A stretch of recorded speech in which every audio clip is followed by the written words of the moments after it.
प्यारे बच्चों, welcome to my channel Verma study 2020 book लाना। मैं यूपी बोर्ड के क्लास 11 के छात्र छात्राओं के लिए इकोनॉमिक्स सब्जेक्ट को हिंदी माध्यम से मैं फुल कोर्स कराऊंगा। यदि आप फुल कोर्स करना चाहते हैं तो मेरे चैनल को सब्सक्राइब कीजिए और बेल आइकन को प्रेस करना न भूलें, ताकि जो भी वीडियो मैं अपलोड करूं उसका नोटिफिकेशन आपको सबसे पहले मिल सके। प्यारे बच्चों, भारतीय अर्थव्यवस्था का विकास में चैप्टर 7 आज शुरू होगा। पहला वीडियो है पार्ट 1, जिसका नाम है रोजगार, समृद्धि, अनौपचारिकरण एवं अन्य मुद्दे। हाँ, क्लास 11th का वीडियो डालने में देर हुई, इसके लिए मैं क्षमा प्रार्थी हूँ, क्योंकि क्लास 12th का इकोनॉमिक्स और ज्योग्राफी पर ज़्यादा विशेष ध्यान दिया गया। अब आप लोगों का वीडियो पड़ेगा। देखिए, इस पाठ में रोजगार, एम्प्लॉयमेंट की बात होगी। इसमें आज हम लोग श्रमिक और रोजगार, जो आपके बुक में सबसे पहले यही हेडिंग है, इस पर हम लोग ध्यान देंगे। देखिए, श्रमिक और रोजगार, रोजगार का विलोम शब्द बेरोजगार हुआ, अनएम्प्लॉयमेंट, और रोजगार का एम्प्लॉयमेंट। तो सबसे पहले हम बेरोजगार के बारे में थोड़ा सा डिस्कस करेंगे।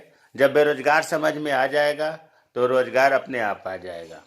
बेरोजगार में जनरल भाषा में ये कहा जाता है कि जिस व्यक्ति को रोजगार नहीं मिला है, कोई काम नहीं मिला है, वो बेरोजगार है।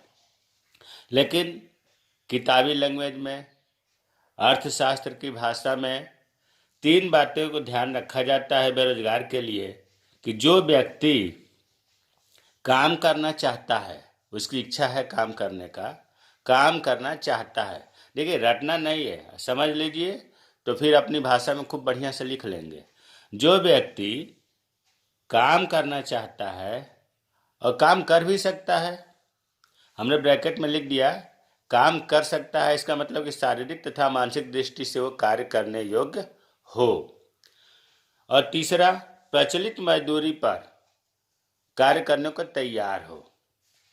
तो हमने 3 बातें बताया कि कोई व्यक्ति है, काम करना भी चाहता है, काम कर भी सकता है और प्रचलित मजदूरी पर कार्य करने को तैयार है, लेकिन फिर भी उस व्यक्ति को कार्य न मिले तो हम कहेंगे कोई व्यक्ति बेरोजगार है। तो बेरोजगार की परिभाषा के लिए आपको 3 बातें देना होगा कि वो तीनों चीज से व्यक्ति वो तीनों पर तैयार है, काम करना भी चाहता है, काम कर भी सकता है, प्रचलित मजदूरी पर कार्य करने को तैयार भी है, फिर भी उसे कार्य नहीं मिल रहा है, नौकरी नहीं मिल रही है, तो हम कहेंगे कि व्यक्ति बेरोजगार है। अब इसी का ठीक उल्टा, कोई व्यक्ति है जो काम करना चाहता है, काम कर सकता है और प्रचलित मजदूरी पर कार्य करने को तैयार है, और उसे कार्य मिल भी गया, उसे नौकरी मिल भी गई, तो हम कहेंगे एम्प्लॉई या रोजगार, पूर्ण रोजगार उसे कहेंगे। तो हमें उम्मीद है कि अब आपको समझ में आ गया होगा कि रोजगार किसे कहते हैं। जिस व्यक्ति को रोजगार मिल जाए, नौकरी मिल जाए, कार्य मिल जाए, उसे हम रोजगार कहेंगे। अब देखिए, इसमें सबसे पहले था, जैसा कि हमने लिखा था ऊपर, श्रमिक और रोजगार। तो अब हम श्रमिक के बारे में अध्ययन करेंगे। देखिए, श्रमिक की परिभाषा, सकल घरेलू उत्पाद, ग्रास डोमेस्टिक प्रोडक्ट में योगदान देने वाले सभी क्रियाकलापों को हम आर्थिक क्रियाएं कहते हैं। वे सभी क्रियाओं में संलग्न होते हैं, श्रमिक कहलाते हैं। अब सीधी सी बात यह है कि पहले तो हम ये जानें कि जीडीपी क्या है, इसीलिए हमने बॉक्स में दे दिया ताकि आपको क्लियर हो जाए। तो जीडीपी क्या है, परिभाषा बाद में पढ़ेंगे। देखिए, मान लीजिए कि कोई देश है, हमने मान लिया कि भारत की ये सीमा है, बॉर्डर जिसको कहते हैं, घरेलू सीमा कहते हैं। क्या कहते हैं? घरेलू सीमा। सीमा का या बॉर्डर का कितना महत्व है, आप कभी रेड क्लिफ रेखा पार करके देखिए, पता चल जाएगा कि बॉर्डर का क्या महत्व है। खैर, तो हमने ये बताया कि जो बाहर की सीमा है, जिसको हम घरेलू सीमा कहते हैं, तो जीडीपी की परिभाषा में बता रहा हूँ कि एक लेखा वर्ष में, अब देखिए, वर्ष भी 2 तरह के होते हैं, एक तो होता है लेखा वर्ष, फाइनेंशियल ईयर, और दूसरा कैलेंडर ईयर। कैलेंडर ईयर में 1 जनवरी से सत्र शुरू होता है, वर्ष शुरू होता है, 31 दिसंबर को समाप्त होता है। लेकिन लेखा वर्ष में 1 अप्रैल से शुरू होता है और 31 मार्च को समाप्त होता है। तो लेखा वर्ष और कैलेंडर वर्ष में क्लियर रहना चाहिए। अब एक लेखा वर्ष में किसी देश की घरेलू सीमा के अंदर, घरेलू सीमा हमने बता दिया है बॉर्डर, अंतिम वस्तुओं, अब अंतिम वस्तुओं जिसको सीधे उपभोक्ता ग्रहण करता है, अब उसमें कुछ करना नहीं है, कच्चे माल के रूप में कोई उद्योग उसे प्रयोग नहीं करेगा, अब उपभोक्ता उसे उपभोग करेगा, तो अंतिम वस्तु हो गया। और सेवाओं, वस्तुओं और सेवाओं में अंतर है। वस्तुओं में जो कंपनियों में, कारखानों में तैयार होता है, जिसमें वजन होता है, जिसको हम स्टॉक कर सकते हैं, जिसको उपभोग करने में कुछ टाइम लग सकता है। और सेवाओं का उदाहरण समझिए, जैसे अध्यापक के द्वारा, वकील के द्वारा, जज के द्वारा। इसके सेवाओं को हम उत्पादन में मानते हैं, लेकिन इसके उत्पादन को हम स्टॉक नहीं कर सकते, छू नहीं सकते, वजन नहीं होता, देख नहीं सकते। तो वस्तु और सेवाओं में आपको क्लियर हो गया होगा। तो अंतिम वस्तुओं और सेवाओं का जो उत्पादन होता है एक घरेलू सीमा के अंदर, एक लेखा वर्ष में अंतिम वस्तुओं और सेवाओं का किसके द्वारा उत्पादन होता है? सभी उत्पादकों द्वारा। सभी उत्पादकों द्वारा अंतिम, सभी उत्पादकों मतलब जो निवासी हैं, गैर निवासी हैं, सभी उत्पादकों द्वारा अंतिम वस्तु और सेवाओं का जो उत्पादन होता है उसका बाजार मूल्य, मौद्रिक मूल्य, उन वस्तुओं का बाजार में क्या मूल्य है, उस मूल्य को जब हम निकालते हैं तो उसे हम कहते हैं जीडीपी, सकल घरेलू उत्पाद। तो वही चीज परिभाषा में लिखा है कि एक लेखा वर्ष में किसी देश की घरेलू सीमा में सभी उत्पादकों द्वारा जितने भी अंतिम वस्तुओं और सेवाओं का उत्पादन होता है उनके बाजार मूल्य को सकल घरेलू उत्पाद कहते हैं। तो हमने बता दिया, आप इसको ध्यान न देकर चित्र की सहायता समझ में आ गया होगा कि एक लेखा वर्ष में सभी उत्पादकों द्वारा, सभी उत्पादक में सामान्य निवासी जो भारत में रहते हैं या जो विदेश से आकर रह रहे हैं, उन गैर निवासी उनको भी लेते हैं, सभी उत्पादकों द्वारा अंतिम वस्तुओं और सेवाओं का जो उत्पादन होता है वो बाजार मूल्य जीडीपी कहलाता है। अब देखिए, श्रमिक की परिभाषा में लिखा है कि सकल घरेलू उत्पादन में या सकल घरेलू उत्पाद में योगदान देने वाले सभी क्रियाकलापों को हम आर्थिक क्रियाएं कहते हैं। दूसरे रूप में आप ऐसे समझें कि जीडीपी जिसके कार्य से, जिसके योगदान से जीडीपी बढ़ती है उसे हम कहते हैं आर्थिक क्रियाएं। अब आर्थिक क्रियाएं जो है इसके 3 क्षेत्र होते हैं। हमने लिखा है अर्थव्यवस्था की आर्थिक क्रियाओं का क्षेत्र 3 क्षेत्र होते हैं, प्राथमिक क्षेत्र, द्वितीयक क्षेत्र और तृतीयक क्षेत्र। प्राथमिक क्षेत्र को ही हम सेवा क्षेत्र भी कहते हैं। अब थोड़ा प्राथमिक क्षेत्र क्या होता है? वह क्षेत्र जहां प्राकृतिक संसाधनों की सहायता से, प्राकृतिक संसाधन क्या है? देखिए, संसाधन मुख्य रूप से 2 तरह के होते हैं, प्राकृतिक संसाधन और मानवीय संसाधन। प्राकृतिक संसाधन वे संसाधन होते हैं जो प्रकृति द्वारा उपलब्ध कराए जाते हैं, निःशुल्क उपलब्ध कराए जाते हैं। जितना आप अपने चारों ओर देख रहे हैं प्रकृति के द्वारा, जैसे नदी, धरातल, झील, झरना, पर्वत, पहाड़, ये सब क्या है? प्राकृतिक संसाधन है। तो प्राकृतिक संसाधन, हवा, जल, ये सब आ गया इसमें। प्राकृतिक संसाधनों की सहायता से उत्पादन किया जाता है तो प्राथमिक क्षेत्र कहलाता है। अब प्राकृतिक संसाधन तो समझ में आ गया, इनकी सहायता से देखो खेती होती है, हवा, जल प्रकृति तो उपलब्ध कराता है। खनन, जैसे कोयला खोदा जाता है तो खनन भी प्रकृति के द्वारा ही कोयला का निर्माण हुआ। मछली पकड़ना, वनों से लकड़ी काटना, पशुपालन या पशुचारण, शिकार करना, ये सब प्राथमिक क्षेत्र का उदाहरण है। छोटे छोटे प्रश्न खूब पूछे जाते हैं ये। तो प्राथमिक क्षेत्र समझ में आ गया होगा कि वह क्षेत्र जहाँ प्राकृतिक संसाधनों की सहायता से उत्पादन किया जाता है। दूसरा है द्वितीयक क्षेत्र। प्राथमिक क्षेत्र से जो आपको उत्पादन मिला है उसमें हम उसका मूल्य में वृद्धि कर दें, उसकी गुणवत्ता बढ़ा दें, उसकी और कीमत बढ़ा दें, उपयोगिता बढ़ा दें, तो द्वितीयक क्षेत्र होता है। ये उपयोगिता कहाँ बढ़ती है? उद्योगों में बढ़ता है। जैसे मान लो कि कपास है, कपास प्राथमिक क्षेत्र का प्रोडक्ट है और कपास से हमने रुई निकाल करके उद्योग की सहायता से हमने उसे कपड़े बना दिया, तो ये द्वितीय क्षेत्र में आएगा। जितने भी उद्योग आप देख रहे हैं, खनिज उद्योग हो, लोहा इस्पात उद्योग हो, सूती वस्त्र उद्योग हो, चीनी उद्योग हो, कागज उद्योग हो, जितने भी सीमेंट उद्योग, ये सब द्वितीय क्षेत्र के हैं। तो वही चीज लिखा है, वे क्षेत्र जहाँ प्राथमिक क्षेत्र के उत्पादों को कच्चे माल के रूप में उपयोग कर वस्तुओं का उत्पादन किया जाता है, द्वितीय क्षेत्र कहलाता है। हमें उम्मीद है कि परिभाषा द्वितीय क्षेत्र का भी समझ में आ गया होगा। प्राथमिक क्षेत्र का सहायता से ही द्वितीय क्षेत्र चलते हैं। रॉ मटेरियल, कच्चा माल जो है प्राथमिक क्षेत्र से ही मिलता है। जैसे विनिर्माण, विनिर्माण का मतलब किसी विस्तृत, किसी बड़े पैमाने पर किसी चीज़ का निर्माण हो, हाथों से हो, मशीनों से हो निर्माण। विद्युत आपूर्ति, विद्युत आपूर्ति कहाँ से आती है? जल के द्वारा ही तो आती है।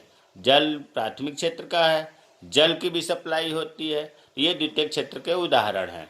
तीसरा है तृतीय क्षेत्र, जिसको हम सेवा क्षेत्र भी कहते हैं। वह क्षेत्र जो प्राथमिक और द्वितीय को अपनी सेवाएं प्रदान करता है, सेवा क्षेत्र कहलाता है। इसके अंतर्गत परिवहन, भंडारण, व्यापार आदि सेवाएं आती हैं। तो अब हमें उम्मीद है कि जो अर्थव्यवस्था की आर्थिक क्रियाओं का क्षेत्र है 3, वो समझ में आ गया होगा। तो प्यारे बच्चों, जो ये 3 क्षेत्र है ना, प्राथमिक क्षेत्र, द्वितीय क्षेत्र, तृतीय क्षेत्र, इसमें कोई भी श्रमिक इन तीनों क्षेत्रों में कार्य करता है और इसके कार्य करने से हमारी जीडीपी बढ़ती है, तो उस व्यक्ति को हम श्रमिक कहते हैं। देखो, ऐसा नहीं है कि अध्यापक श्रमिक नहीं है, अध्यापक भी श्रमिक है, वो तृतीय क्षेत्र का, सेवा क्षेत्र का श्रमिक है। लेकिन सबके मतलब एक सीधा सा बात यह है कि जो आर्थिक क्रियाओं के क्षेत्र में जितने लोग कार्य करते हैं, जिनसे जीडीपी बढ़ती है, जीडीपी में योगदान होता है, वो सभी श्रमिक आते हैं। तो अब श्रमिक की परिभाषा एक बार फिर देख लो। जीडीपी में योगदान देने वाले, देखो, योगदान देने वाले, सहयोग देने वाले, कार्य करने वाले सभी क्रियाकलापों को हम आर्थिक क्रियाएं कहते हैं। वे सभी क्रियाएं में संलग्न होते हैं श्रमिक कहलाते हैं। वे सभी क्रियाओं में कौन?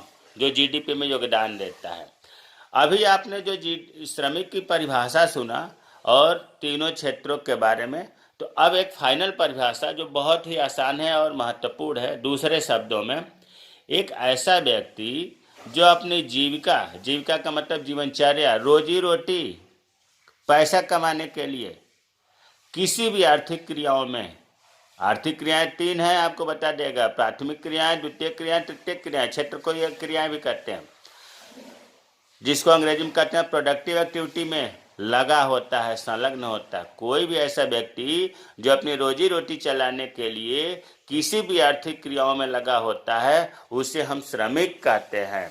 हमें उम्मीद है श्रमिक की परिभाषा समझ में आ गई होगी। अब आते हैं श्रमिक, इसको श्रम बल भी कहते हैं। श्रम बल आगे मैं बताऊंगा कि क्या होता है। आप ऐसे मान लो कि श्रमिक जो है या श्रम बल, श्रम शक्ति भी कहते हैं, मुख्य रूप से 2 तरह का होता है। एक होता है सेल्फ एम्प्लॉयड वर्कर्स, हिंदी बोलते हैं स्वनियोजित श्रमिक, और दूसरा होता है हायर्ड वर्कर्स, हिंदी होती है काम पर रखने वाले श्रमिक। अब देखो, दोनों में अंतर यही हम क्लियर कर दें, इसके बारे में मैंने लिखा नहीं है, इसलिए ध्यान से सुनिए और बहुत आसान है, समझ में आ जाएगा। देखिए, स्वनियोजित सेल्फ एम्प्लॉयड मतलब इसमें किसी नियोक्ता के द्वारा व्यक्ति नियुक्त नहीं होता, उसका खुद का काम हो, स्वयं का काम हो।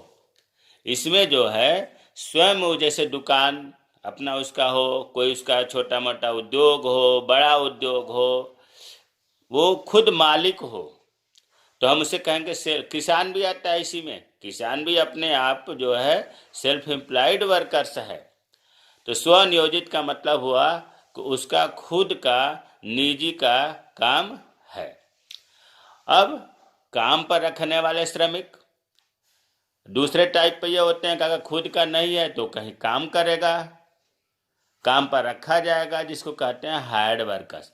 पहले हम इन दोनों में अंतर समझते हैं। इन नीचे वाले 2 को आप ध्यान मत दीजिए। देखिए, सेल्फ एम्प्लॉयड जो होता है वो खुद का कार्य करता है, मतलब वो अपना सपना खुद पूरा करता है, और काम पर रखने वाला श्रमिक दूसरे का कार्य करता है, दूसरे का सपना पूरा करता है, दूसरे के इच्छा के अनुसार ये कार्य करता है। हाँ, उसके बदले में उसे मजदूरी या वेतन मिलता है। तो अब समझ गए होंगे कि सेल्फ एम्प्लॉयड वर्कर्स और हायर्ड वर्कर्स क्या होते हैं। अब ये भी दो तरह का होता है, जो दूसरे का कार्य करते हैं, जो दूसरे का सपना पूरा करते हैं, जिसके बदले में वेतन मजदूरी मिलता है, वो दो तरह के श्रमिक होते हैं। एक होते हैं रेगुलर वर्कर्स, जिसको हिंदी में कहते हैं नियमित वेतनभोगी श्रमिक, और दूसरा कैजुअल वर्कर्स, आकस्मिक पारिश्रमिक श्रमिक। नियमित रेगुलर वर्कर्स और कैजुअल वर्कर्स में अंतर समझिए। देखिए नाम से ही लग रहा है रेगुलर, इसको फिक्स है, मतलब ये इसको प्रति माह से वेतन मिलता है इस श्रमिक को, जबकि कैजुअल वर्कर्स को मजदूरी मिलती है, पारिश्रमिक मिलता है। रेगुलर वर्कर्स जो है ये सरकारी नियमों के तहत, सरकार के तहत इन पर पूरा लागू होता है, जबकि कैजुअल वर्कर्स में सरकार के नियम कानून नहीं लागू होता है। इसमें सामाजिक सुरक्षा अंशदान नियोक्ताओं के द्वारा होता है, जैसे पीएफ कटना, जीपीएफ कटना। कैजुअल लीव्स में ऐसा कुछ नहीं होता है। इसमें गवर्नमेंट के रूल के अनुसार CL, ML medical leave, CCL मातृत्व child leave, child care leave, ये सब सुविधाएं इसमें मिलती हैं। बोनस मिलता है, पेंशन मिलता है। आकस्मिक पारिश्रमिक श्रमिक मतलब कैजुअल वर्कर्स में ऐसे कुछ भी नहीं है। लेकिन ये नहीं मैं कह रहा हूँ कि ये केवल सरकारी आदमी होते हैं, प्राइवेट संस्थाएं भी रेगुलर वर्कर्स का कार्य करती हैं, रखती हैं, उनको भी वेतन, पेंशन, बोनस देती हैं। तो इसलिए नियमित में ये मत सोचिएगा कि केवल सरकारी ही आते हैं। तो आप समझ गए होंगे कि जो भी सरकार के नियमों में बाधा होता है, उस पर सरकार का कंट्रोल होता है, सरकार की तमाम सुविधाएं वो प्राप्त करता है, वो रेगुलर वर्कर्स है। और कैजुअल वर्कर्स जो है, ये जितने घंटे काम करेगा, जितने दिन कार्य करेगा, उसको जो है उतने पारिश्रमिक मिलेगा, उसकी उतनी मजदूरी मिलेगी। इसको मेडिकल लीव या चाइल्ड केयर लीव या बोनस, ये सब चीज़ें इसे नहीं मिलता है। तो हमें उम्मीद है कि आपको समझ में आ गया होगा। अब देखो, अभी हमने बताया कि सेल्फ एम्प्लॉयड वर्कर्स और हायर वर्कर्स, अगर अब हार्ड वर्कर को हटा दें तो ये भी हम कह सकते हैं कि श्रमिक तीन प्रकार के होते हैं। एक तो हो गया सेल्फ एम्प्लॉयड वर्कर्स, और दूसरा हम कहेंगे रेगुलर वर्कर्स, और तीसरा हम कहेंगे कैजुअल वर्कर्स। क्योंकि आगे जो हम डाटा या जो पढ़ेंगे हम इन्हीं तीन के बारे में पढ़ते चलेंगे। यहाँ हम समझाने के लिए बता दिया कि रेगुलर और कैजुअल को हम हायर्ड वर्कर्स कहते हैं। तो श्रमिक अब हम ये आगे पढ़ते रहेंगे, आगे चर्चा होगी जो कि तीन तरह के होते हैं, self employed workers, regular workers और कैजुअल वर्कर्स। अब 2011-12 का आंकड़ा है कि 2011-12 में भारत में कुल श्रम शक्ति या श्रम बल मतलब श्रमिक 473 मिलियन थे भारत में। कितने थे? 473 मिलियन। अगर हम करोड़ में कहें तो 47.3 करोड़ हुए। अब ये जो आपका 473 मिलियन या 47.3 करोड़ श्रमिक थे 2011-12 का ये आंकड़ा है।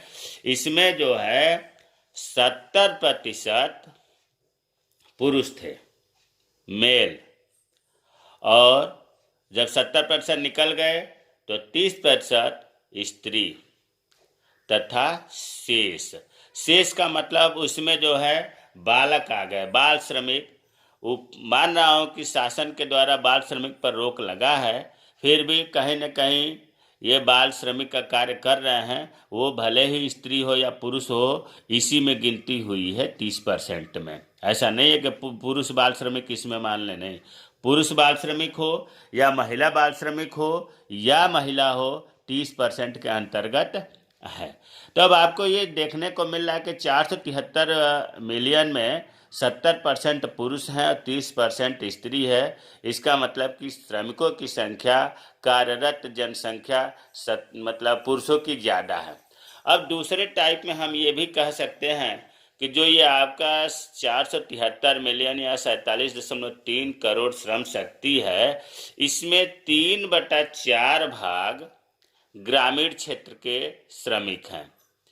3 मतलब अगर हम 4 हिस्सा में भागे, 3/4 भाग, 3 हिस्सा, 4 हिस्से में 3 हिस्सा जो है, 3/4 भाग ग्रामीण क्षेत्र के हैं, और जब 3/4 ये हो गए तो 1/4 भाग शहरी क्षेत्र के श्रमिक हैं।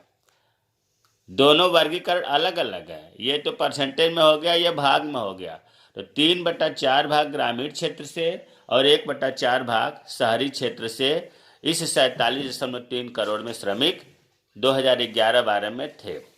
अब एक आंकड़ा और देखते हैं, भारत में कार्य जनसंख्या अनुपात 2011-12 का है कि देखिए पूरे भारत में पुरुष जो थे 54.4%, ये परसेंट में है सब आंकड़े, मतलब 100 लोगों में 54.4 लोग जो है श्रमिक थे, और स्त्री कितने थे 21.9%, लगभग 30%। अगर हम पुरुष और स्त्री दोनों की बात करें तो पूरे भारत में 2011-12 में 38.6% श्रमिक थे। अब इसको और थोड़ा डिटेल करें, भारत में पुरुष में जो 54.4% थे, इसमें 54.3% ग्रामीण और 54.6% शहरी, मतलब 100 लोगों में 54.3% गांव के थे और 54.6% शहर के थे। लगभग गांव और शहर ये बराबर ही थे 2011-12 में।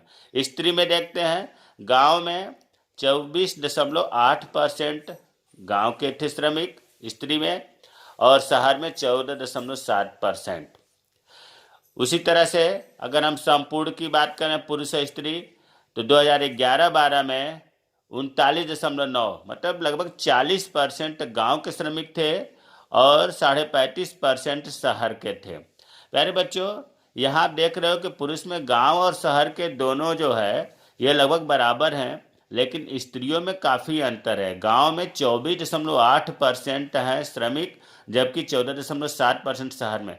ऐसा क्यों हो रहा है? आप ऐसा लोग सोचो कि शहर में जैसे मान लो जो लोग रह रहे हैं, अगर मुखिया का छोटा परिवार है, 2 बच्चे हैं, पत्नी है, तो मुखिया के कमाने से ही बच्चों का स्कूल खर्चा और खाने पीने का खर्चा परिवार का चल जाता है, इसलिए महिलाएं कम काम करती हैं। जबकि गांव में नहीं चल पाता है तो गांव में श्रमिक के काम महिलाएं ज़्यादा करती हैं, ये मुख्य अंतर है। तो ये आंकड़ा बहुत महत्वपूर्ण है, इसकी सहायता से काफ़ी वर्णन किया जा सकता है कि 2011-12 में टोटल पुरुष स्त्री कितने थे या संपूर्ण कितनी श्रमिकों का अनुपात था।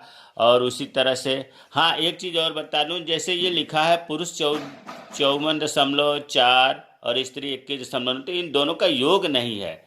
योग नहीं है, क्या क्यों नहीं है? देखो ये 100 में 54.4 है और ये 100 में 21.9, तो जब हमें निकालना होगा तो इन दोनों को जोड़ेंगे, और जोड़ने के बाद 100 में ये है, 100 में ये है, तो इन दोनों को जोड़ने के बाद मान लो 4 1 5 5 2 7, लगभग 75%। तो 75/200 गुणे 100 करेंगे तब ये आएगा, ये जोड़कर नहीं आया है। अब यहाँ लिखा है भारत में कार्यरत जनसंख्या अनुपात, इसको हम श्रमिक जनसंख्या अनुपात भी कहते हैं। श्रमिक जनसंख्या अनुपात क्या है? ये एक प्रकार का पैमाना है, अनुपात है, जिससे पता चल जाता है कि रोजगार की स्थिति का क्या है। रोजगार की स्थिति का आकलन करने के लिए इस अनुपात से या विश्लेषण करने के लिए इस अनुपात का हम सहारा लेते हैं। यह अनुपात ये बताता है कि जनसंख्या का कितना भाग जीडीपी में या वस्तुओं और सेवाओं के उत्पादन में सक्रिय योगदान दे रहा है।